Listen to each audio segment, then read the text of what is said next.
Okay. Well, welcome everyone to our monthly Collaberex workshop. We are so happy to have Gretchen Reinheimer here today, one of our longtime members, talking about how your surroundings affect how you feel, which so aligns with what we do at each and every Collaborex meeting, in that, we're always trying to affect how you feel and the connections that we have with each other. And she's going to talk about how she does that in the interior design work that she does. So I'm going to give you a brief intro, and then Gretchen will take over from there. So she's been working in interior design since the 80s. After graduating FIT with an interior design degree, she was contracted to measure and draft the existing conditions of the 21 Club in New York City. She's worked for David Lawrence Roth, an interior designer and former costume designer for the Metropolitan Opera. In 93, she started her own business and has designed spaces for developers, contractors, architects, and private clients. And she's does projects big and small. She's certified by the National Certification for Interior Design Qualification and is licensed in the state of New York. Right now, she is working on reimagining a church campus property in partnership with an architect.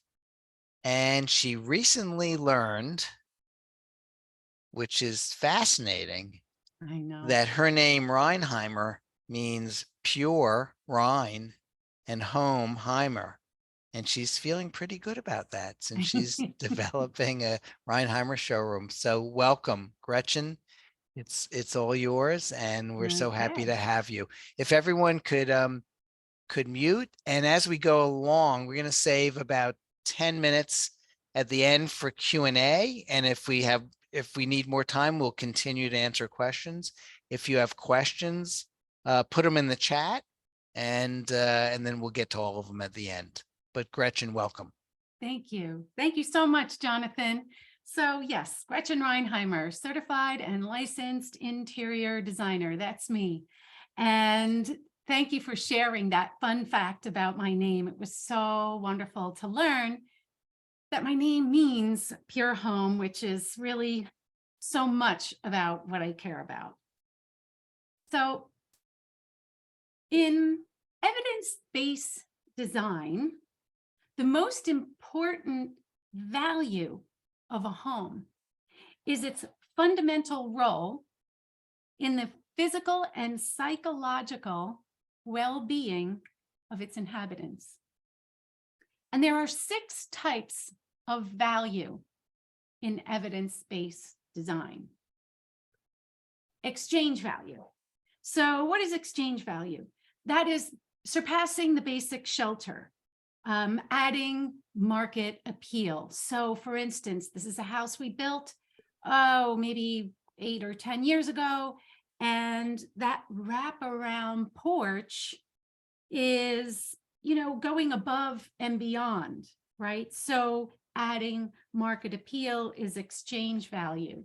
Use value. What is use value? That reflects actually how well the structure functions by helping the owner achieve objectives like excelling professionally in a home office. Image value. I worked with a contractor. This is his house, and we chose all those finishes on the outside and inside. This home is sending desirable messages about the homeowner to visitors and anyone passing by. That's image value. Social value. Positive social experiences are one of the core objectives of evidence-based design. So building family ties by creating a space that supports family gatherings would be a social value. Environmental value flows from environmentally responsible design. That could mean creating a passive house. Well, what is a passive house? That means essentially you're designing a structure that uses very little energy. So that's an environmental value. Cultural value comes from enhancing community life. Homes designed using this scientific evidence can inspire copycat behavior, and that enhances the lives of many. So this house in the lower right is a house I designed an addition for. So the addition blends right in. You just don't even know. So all the way to the left is a sketch I did on top of a photograph for this client probably 25 years ago. It was one of the first projects I had. And the neighbor loved so much inside and out what we did. The client called me to say they're doing the exact same thing. So inspiring a whole community is the cultural value. So scientists are studying human behavior and they draw conclusions. And these conclusions are helping us designers understand how our clients think about home, how they live, and what is it that makes them comfortable and relaxed. So designing for comfort physically and psychologically is our goal. And so to begin, if you're the client, we need to know who you are. We need to know you, really know you. Elements of physical environment, the physical environment, have repeatedly been linked to the mood of the people experiencing them. So your surroundings affect how you feel. Now, we are territorial as humans. Edward Hall did a study of the personal space distances, and this shows us what we're comfortable with in different settings. So like you're meeting a stranger, you're going to stand a little bit farther away from a stranger when you meet them for the first time, as opposed to, seeing your mom or your brother. It's okay. You're getting physically closer. For instance, this is such a good example of the distances and sort of how we control our environment. Hotel lobbies often will use chairs, more chairs than sofas. In a chair, I'm going to sit in a chair and nobody can get too close to me, right? So in a hotel lobby, we're going to control those distances of chairs. Why? Because people are comfortable when they can control their environment. So this is one of those ways. In a chair, we can feel physical comfort, but psychological comfort as well. So we're in a controlled setting. Nobody can sit next to us. Just looking at this again makes me feel so good. It calms me. So why do we go to places like this for vacation? Because our surroundings affect how you feel. I'm going to tell you a story.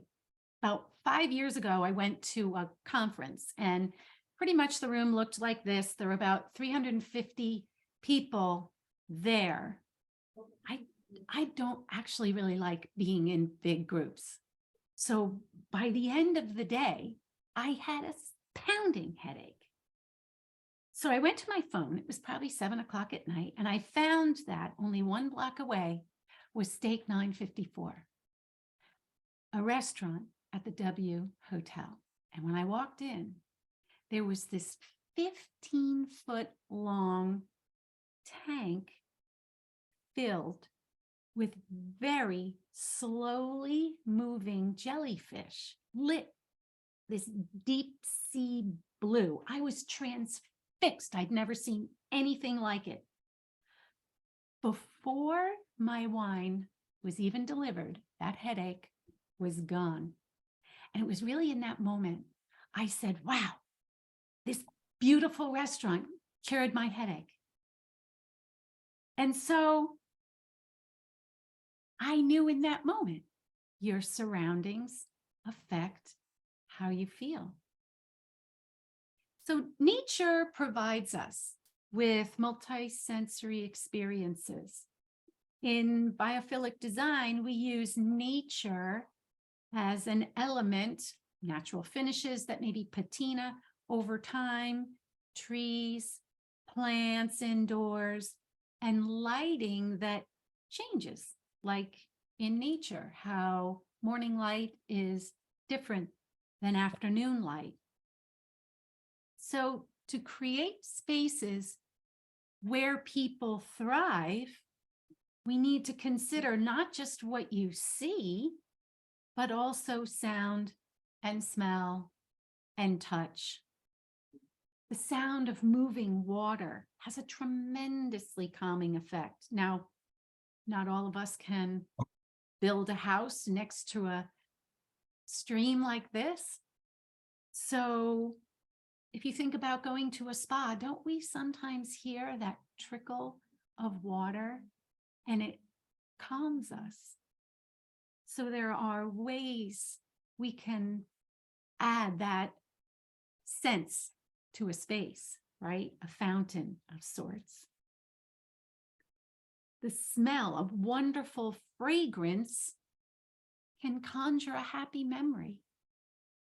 And it's quite popular now where there is a fragrance for a room, layering that sense, the tactile sense.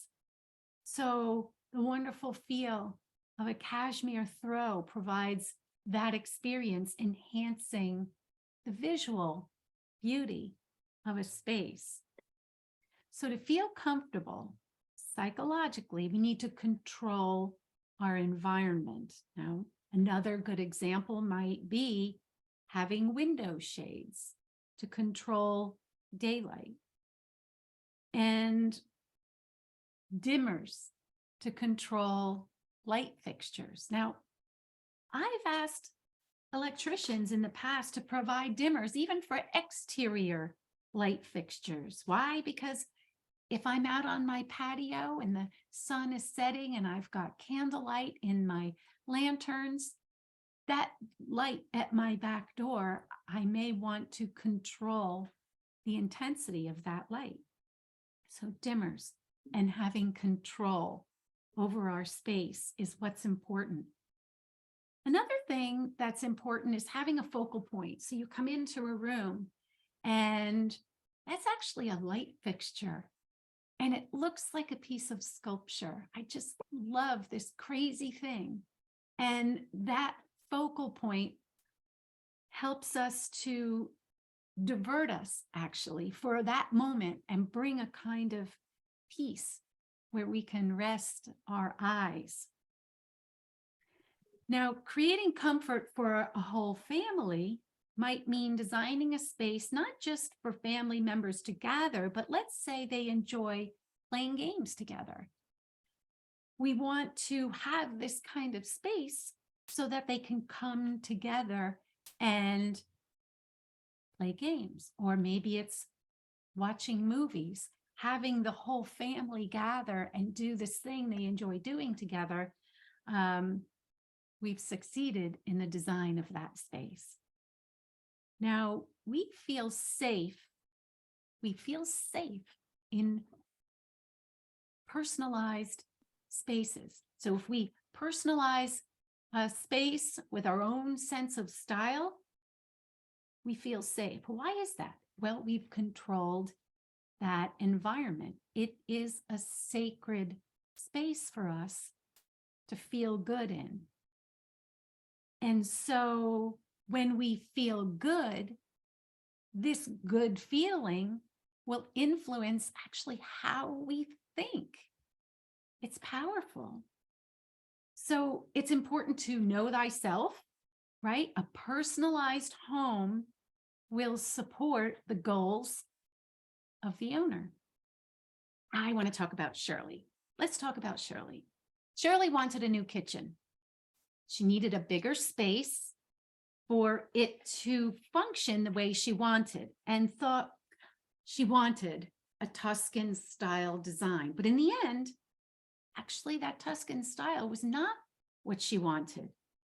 You see, Shirley had come back completely energized. She went to Tuscany and took a cooking class and experienced cooking in a group and had so much fun. She wanted to recreate that experience and that feeling.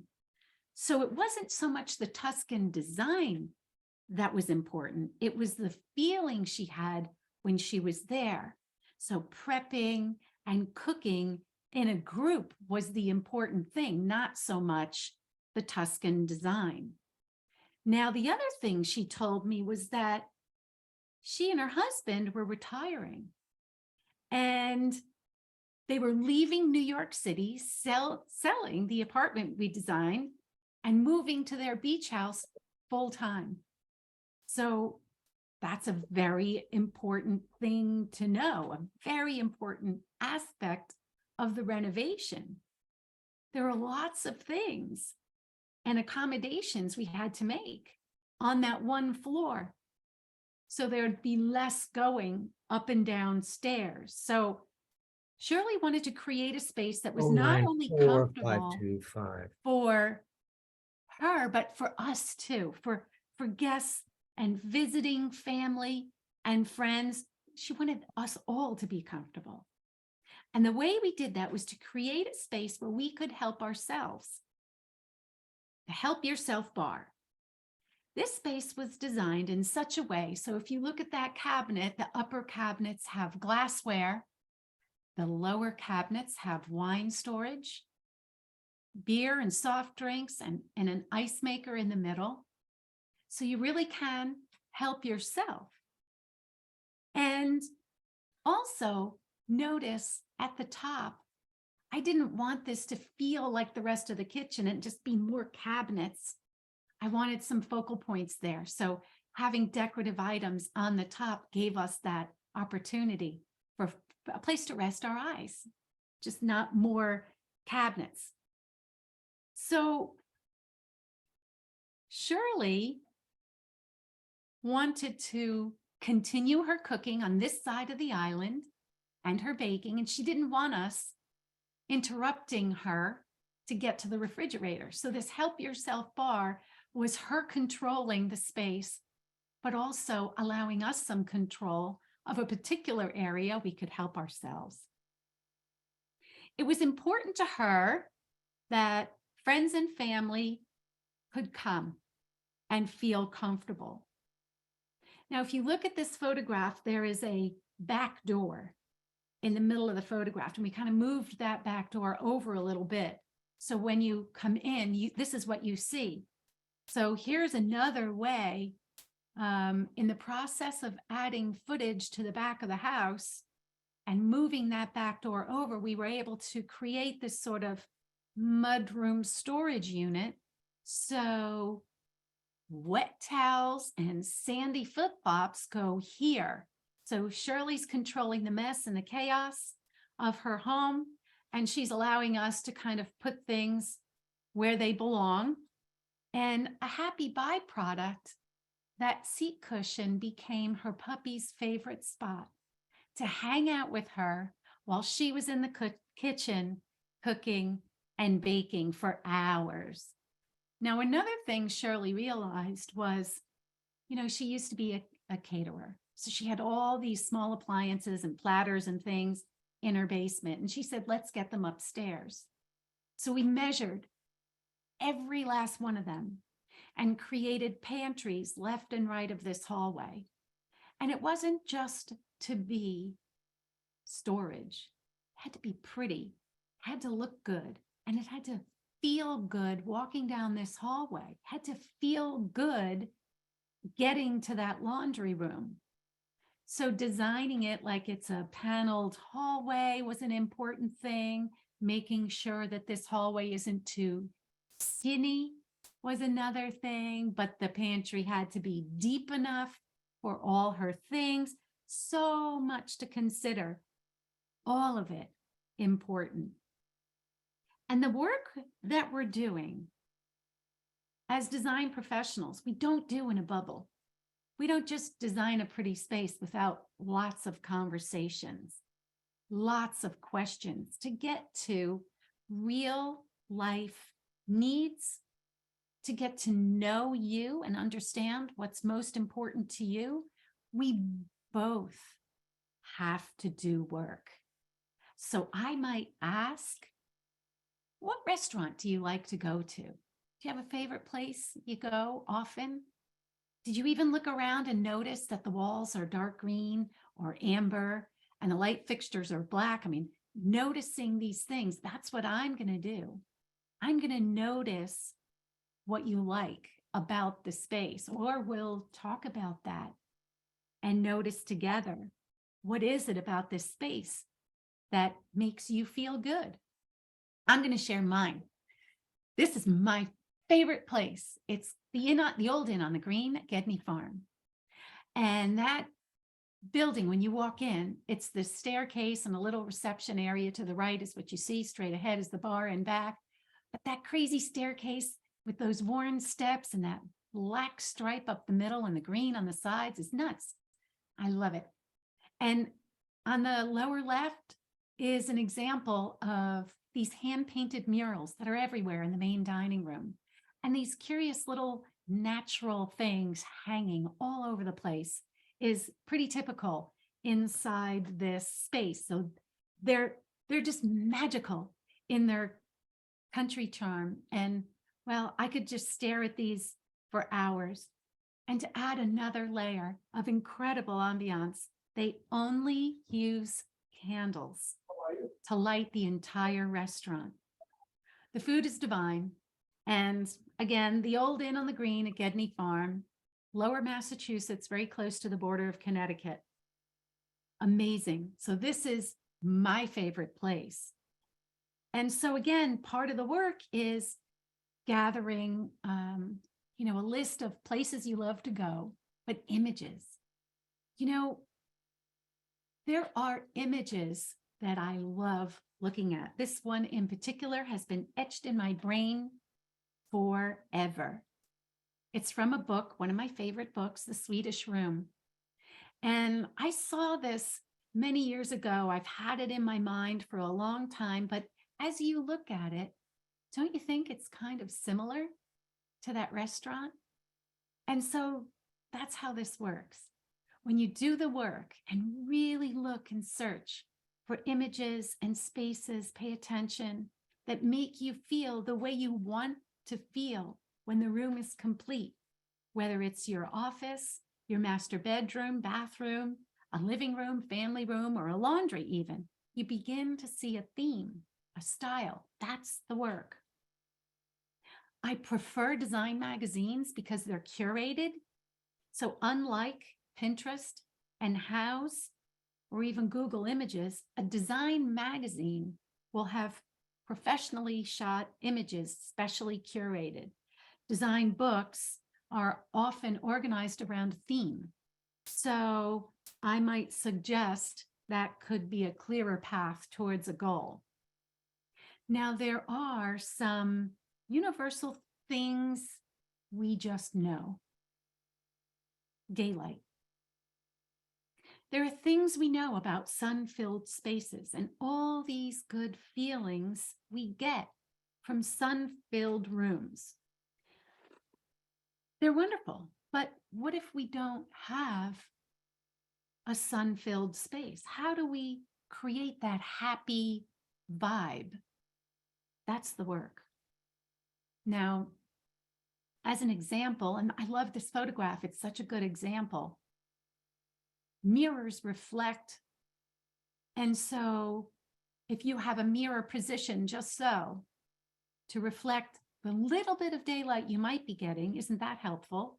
But the other thing that's so great about this photograph is that very interesting light fixture is now mirrored and it's enhancing its own light that it gives off.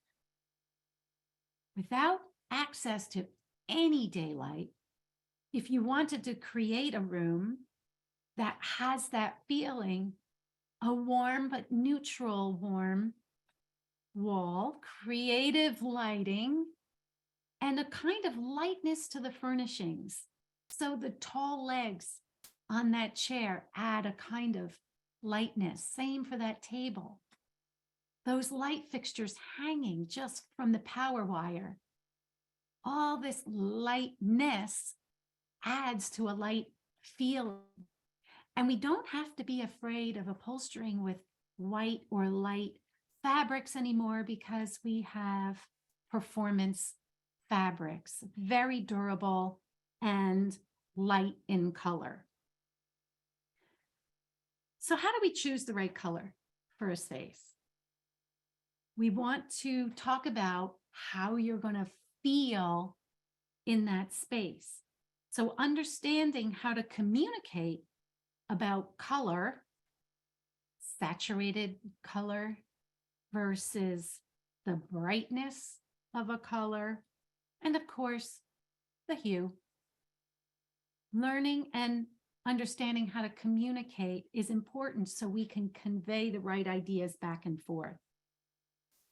So I have a restaurant not far from us. My husband and I love going because we love the owners, but they painted the walls gray. I want to tell them they made a mistake, but I don't. We love them. We love the people. We love the owners. We love the food. And all we want to do is eat their delicious food and support them and pray for their success. But I would have loved the walls to be any one of these colors. Ah, I love this room. So what I like to do is talk about the function of a room before I talk about the color. So the function of this room is such, if you look at the window wall, you can see left and right, there's this built-in banquette that runs the entire width of the room. And 3 or 4 times a year, this client will open up their table, move it 5 feet back. You can't really see that there's another 5 feet behind that table, but there is. They move that table back and 8 people sit on the banquette. 8 chairs go on the other side of that table, and you've got dinner for 16 twice a year. Most of the time, this table sits in the middle of the room. This client entertains a lot. And so that back banquette acts as like a lounge for friends, family, neighbors to gather and sit before dinner is served.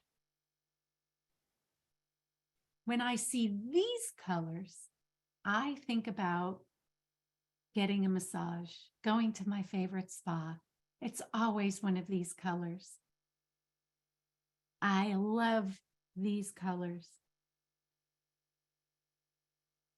Now, I love this room too. It's a very pale sort of color, almost pink at some times of day. It's a magical, magical room to be in. This client wanted a white kitchen. They thought they wanted a white kitchen, white countertop, white floor. And I think it was the fashion at the time. And I knew they really loved art. And I think we spent $400 on this mural, which has such an impact. There is an enormous family room behind us. Looking at this wall, it would have just been a gray wall. And I just couldn't have that. When I showed the client how this mural and this dark bluey gray and then the white and how it contrasted against that dark bluey gray and then the wood island, that was it. We were done. They were convinced they really didn't want a white kitchen. This client too thought they wanted a white kitchen. And when we started to talk about all the elements and how they were coming together, adding that sort of Tiffany blue to the inside of that cabinet and the soft gray to the outside, and then across the way, creating that soft sort of bluey green color on the glass tile.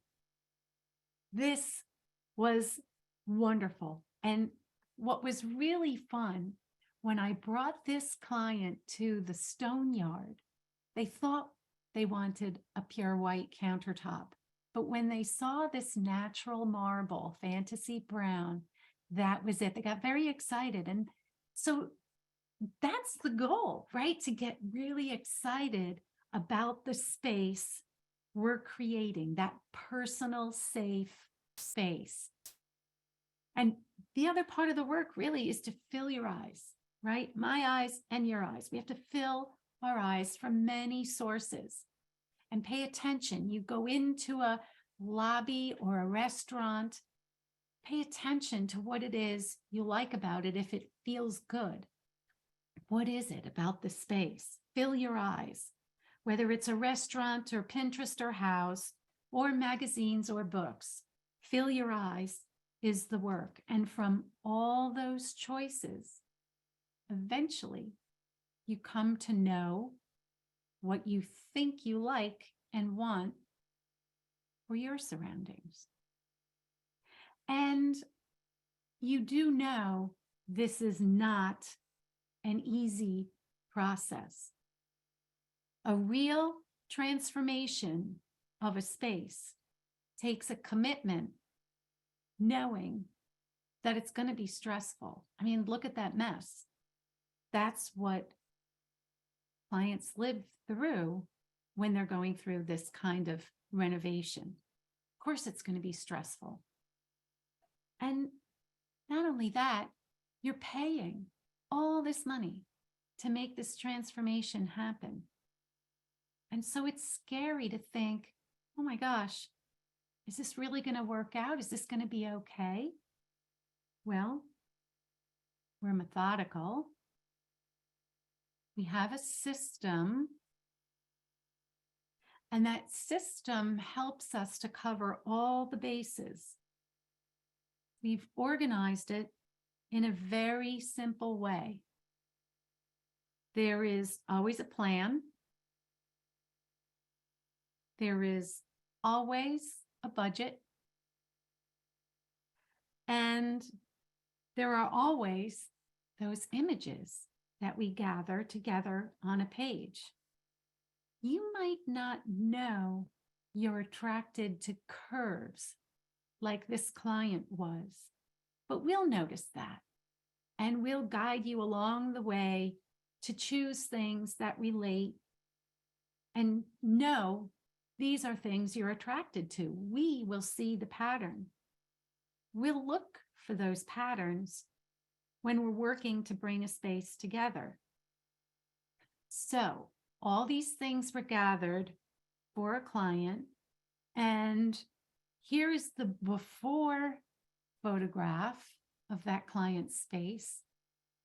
On the left-hand side was the sauna, and sort of to the right is a vanity.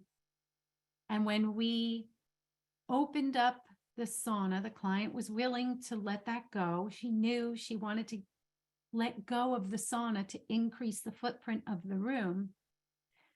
By adding windows to that corner, we have that beautiful sunlit space.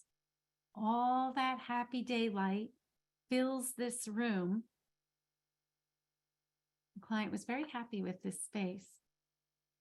And well, that's me and my happy place, my screen porch last week on a very warm day. And the way these projects work is that there is a tremendous amount of teamwork. And it's important that we respect each other's craft so the client receives the best possible outcome. So I thank you all very much for this moment. I am so grateful to talk about what I love doing. And I'm grateful that you spent the time here with me today listening. And so there's my email. And I want you to email me. Thank you free consultation as the subject. Thank you, free consultation as the subject. Because I'd love to hear if you have a project you're looking to do, or you have a question, you want to pick my brain for an hour, I'm yours. I'm super grateful. So thanks again. And I guess I can stop sharing here, Jonathan. And Yep. if anyone has a question, I'm here. So if you have a question or a comment, then you can use the reaction button, raise your hand, and I'll call on you. Shay, why don't we start with you? Unmute. Okay, so not a question, but amazing. Love the before and after. Thank you. You had this in the bag. Don't ever be nervous. You got this. That was amazing. Thank you so much for sharing that. Yeah, just thank you. Thank you. Yes, great job, Gretchen. Anyone Oh, else? Anyone have a thanks. question? you. Raise your hand and we will get to everyone's. So Kevin? Hey, Gretchen, that was amazing. Like Oh, I'm speaking for thanks. everyone here. I just love the way you bring the behavioral science aspects into your work, how you're focusing on how you want people to feel and how people want to feel, and helping them through the process of identifying what it will take to get there. Very much love that approach and loved hearing your presentation. Thank you. Thanks. Yeah, we're kindred spirits in that way. Yeah. Thank you. Hi, I have a question. Sure. I wanted to know your experience. How often when you're designing something, do you feel that who you're doing this for, do they actually switch from what their vision is to what it really should be, truly like that their spirit really wants it to look like? Like, does that happen a lot? It happens when I really know the client well and they think they want one thing. And I talked about that because it surprised me too. It surprised me too. I'm a guide. I am not a dictator.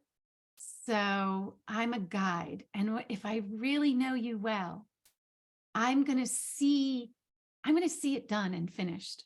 I mean, actually, that's what happens. I see it finished in my mind's eye, and then I guide you there. So it's a sharing of ideas and learning how to convey what I see. If it's different than what you think you want, it's on me to really find a way to convey what I'm seeing. And so both of those particular clients had one idea, but they really wanted to hear what I had to say. And so there's that. Yeah, that's helpful because I think we get caught in seeing what the trends are Yes. as people, and then that you kind of almost get like, that's what you want. But that's why I was interested in finding out how often does it happen that's like, yeah, this is kind of what I'm seeing, the white cabinets, all of this stuff. Everyone's doing the same type of patterns and things. And then how you truly kind of are all of a sudden you kind of reach into yourself inside and say, you know what, I really like gray, or I really like my cabinets wood, where like, that's not really that often seen. So I was curious. Yeah. Thank you. Of Beautiful. course. Thank you, Sure. Mari. Bill? Yeah, Gretchen, thanks for this. You said look at the photos that you like, or pictures worth 1,000 words, or all of that. I mean, I know you, and I know what you do for how long now. But seeing these pictures, boy, it just sort of crystallized it. I mean, it just brought a whole bigger image into my mind in terms of the quality of your work, the depth of your work. I always also knew that you speak to people. I always knew that, and you talk to them in terms of what they're looking for.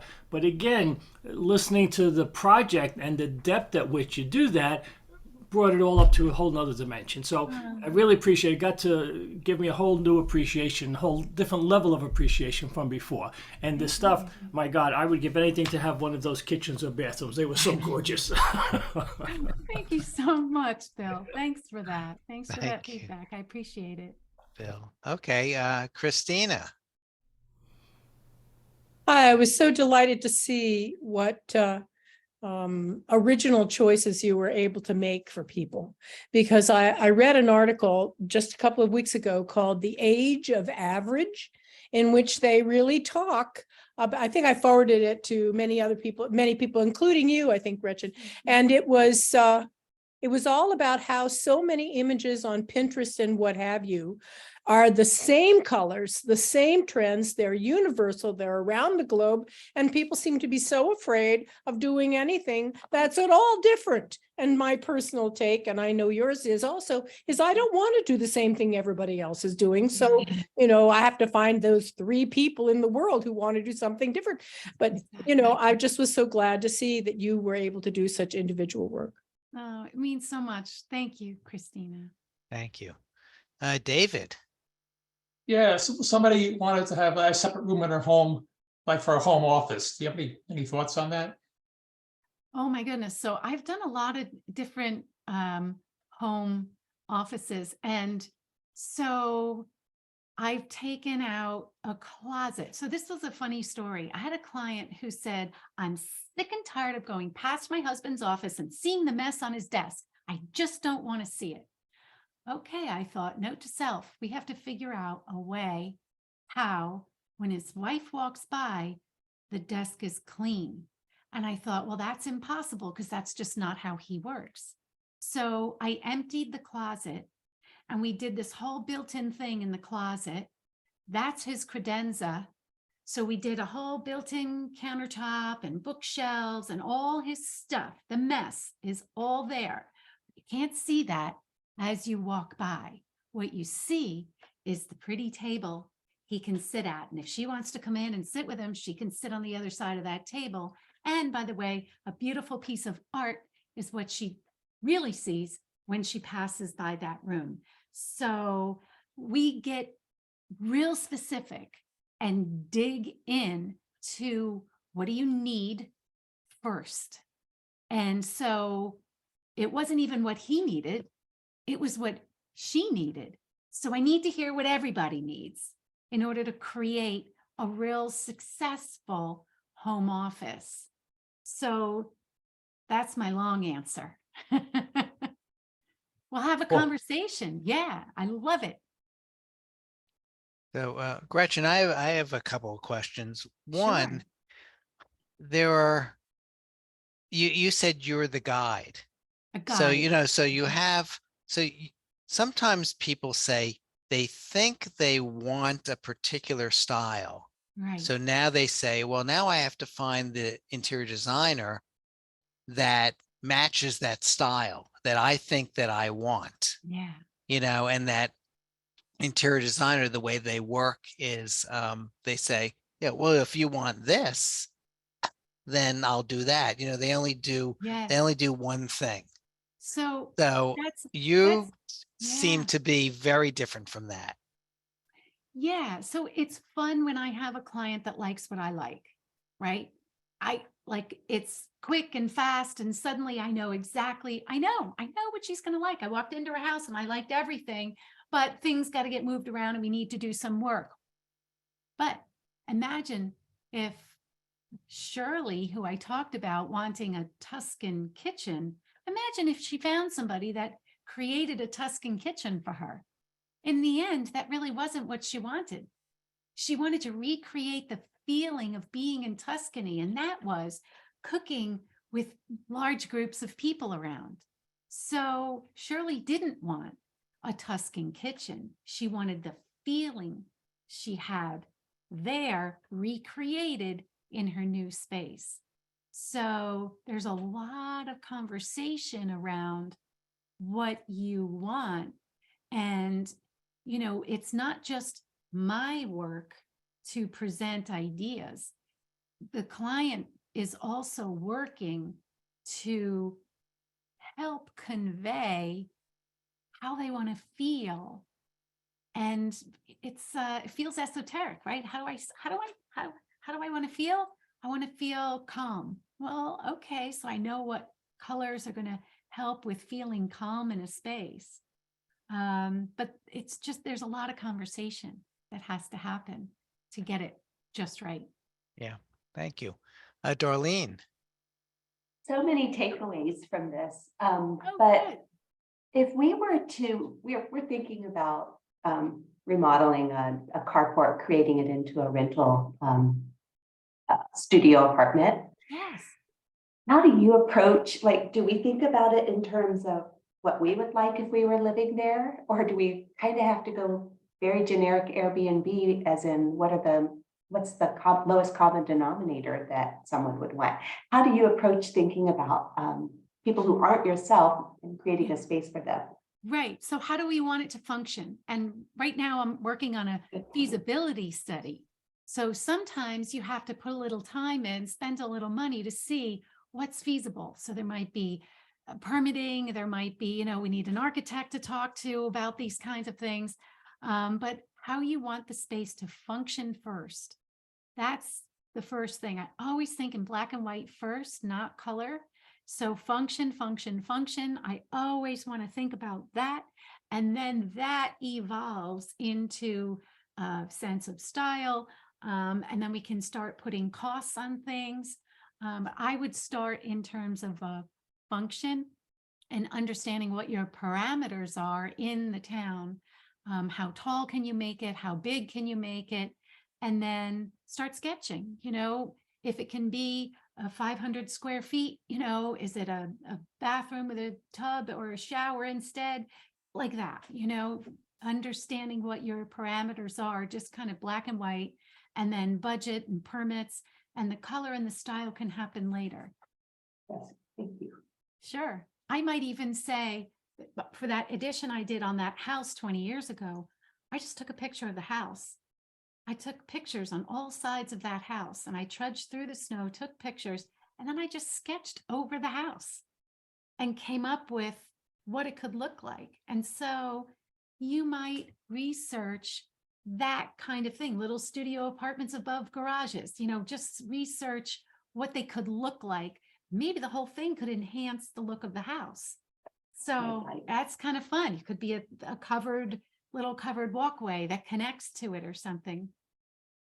Oh, this is fun. Good. yeah, Gretchen, some of the work that you do is actually similar to some of the work that a lot of coaches here in the room do, Oh, in wow. that asking, a lot of deep questions in the beginning to That's right. really find out how people feel about things and how they want to express themselves. And Yes. you're trying to do the same things, how people really kind of want to express themselves by the places that they live and what that represents to them. It's hard because you're asking people to figure out what makes them feel good, Oh when my that's goodness. kind of a Very part personal. of the non-verbal part of our brains. Yes. Yeah. So Sometimes they don't know, right? They don't. And so that's why the filling your eyes with images, and to Christina's point, not necessarily house and Pinterest, but, I've even said, go to Barnes and Noble, find a comfortable chair, and flip through design books. You can take pictures of what you're looking at in the design books. You don't have to commit to 15 design books. You can take pictures as you're looking, and you can begin to see a pattern, or maybe that's what I do. I begin to see that pattern of things that are similar, like, oh, wow, you like curves, or you like angles, or you like whatever it is. I'm going to notice a pattern, and then that sense of style comes through. good, thank you. Sure. I have one more question. Is it hard to get people not to overcrowd their spaces? Because so many people hold on to things that might have meaning to them, that are sentimental, or that they Yes. inherited, or things What a that great was question. their dad's favorite something. Yes. So this really happened. A client said to me she wanted a display cabinet. And I thought, uh-oh, what are we displaying? Is it just going to be stuff that's not, like, bring it out for the holiday if you want. Like, really, what is it? And when she gathered, I just wanted to make sure I was going to leave enough room between shelves. And is it deep? Is it tall? What is it we're displaying? When she got everything out that she thought she wanted to display, she said, oh, forget it. This stuff isn't worth displaying. I was emotionally attached to the things and thought I had to. And, you know, it's interesting. We do have these emotional connections to things. And the more I kept asking, like, if you want a shelf, you want a display unit, I have to know, is it 8 inches tall or is it 12 inches tall? What is it that we're displaying? And she realized she didn't want to display any of it. It was just an emotional attachment to stuff. And there's nothing wrong with that. But that's, again, it was through conversation she realized, and I was quite happy because I didn't really think that was going to enhance the space. But, you know, I have to walk that fine line. If somebody really wants something, I'm going to talk about it and talk about it and talk about it and talk about it, and hopefully change their minds if I don't think it's a really good idea and they're going to be disappointed in the end. You know, it's that I have to think about, are they going to be disappointed? I'm not thinking about, is this space going to photograph well? I'm thinking about, I argued with a client for weeks about a layout of a master bath. He was an engineer, retired, and he kept giving me little scribbles on paper. Well, couldn't we just do it like this? And couldn't we do it like this? And I had to just be, you know, sort of mindful that he thought that these other ideas were good ideas. And I knew in the end, it wouldn't feel good if we built it like that. So in the end, we did not build it like any of the scribbles. And he teased me about my loving symmetry, but you know, there is a balance. I like to have a light fixture centered on a window, lining up with architecture. I think these things are important. I know it doesn't feel good when it's off. I know there's certain things we know. And so being a guide and talking in a way that doesn't insult somebody, but teaches them why it really will be better this other way is part of my work. Wonderful. Thank you so much, Gretchen. Thank So, you. does anyone have any further questions? Before we go, I want to do, if Oh, everyone right, the doesn't group mind, photograph. take a group photo. So if we can all kind of look up. Good. Okay, you ready? 1, 2, 3. Good. Thank you. Thank Gretchen, you. thank you so Of much for a course, and wonderful thank you, presentation. everyone. This Really. was so great. I really appreciate all of your time, and email me.